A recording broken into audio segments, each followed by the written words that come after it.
authenticity. Being oneself, rather than acting the part, is key to being a successful leader. Chapter 15. See Truths in the Future. Why the truths that are important today will be even more relevant tomorrow. Forward. As the leader of two companies, Danaher and General Electric, I've learned the hidden truths about being a CEO the hard way. David Fubini makes it easier for future leaders and CEOs. In between these two stints as CEO, I taught at the Harvard Business School, which is where I got to know David. We co-taught the introductory courses on organizational behavior and leadership. We also joined to teach second-year students about the challenge of executing strategy, and we taught executives together. I also learned my own truth about David. He understands CEOs. He also understands the reality of the job and what happens behind the curtain of the CEO role.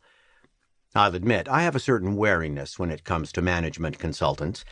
I think it is critical for an organization to build their own capabilities and develop their own insights to be able to address important topics. Yet, the value of a third-party, impartial view, informed by the best practice of others, can be enlightening and helpful. Such is the case with David's 3 decades experience as a management consultant at McKinsey, providing an invaluable source for insights for new leaders.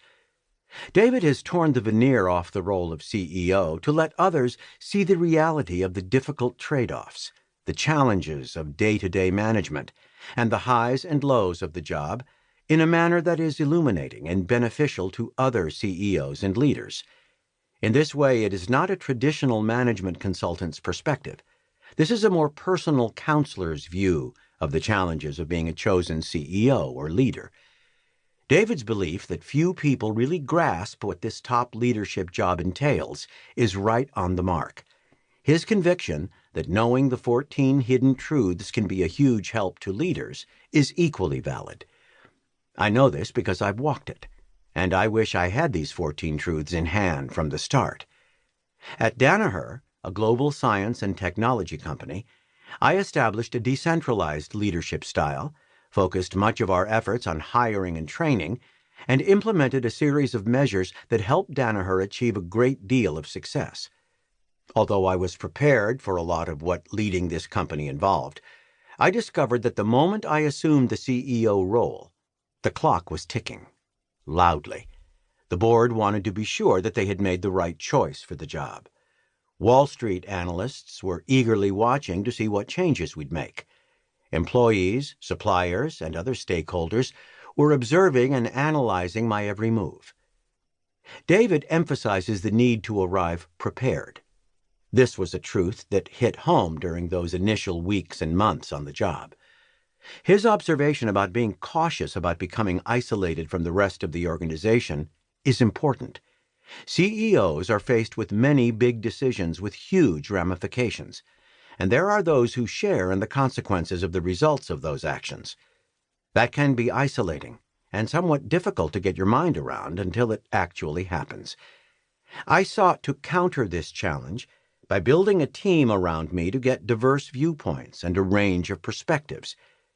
I learned the value of seeking out truth-tellers, creating a culture where you encourage putting both the good and the bad on the table. You can't do this from the CEO's desk. You have to travel a lot, meet directly with those closest to your customers, and talk with outsiders, not just insiders. As I'm fond of saying, there's a huge benefit from not eating off the same menu. This approach was one of the hallmarks of my time at Danaher and what we are underway building at GE. CEOs often don't know what they're getting into, even when they know a great deal about the business that they're hired to lead. At GE, I was on the board prior to my colleagues turning to me and asking if I would consider taking the job as chairman and CEO. David reminded me that when we were teaching at Harvard, a student asked why I accepted when I could have just rested on my laurels earned at Danaher.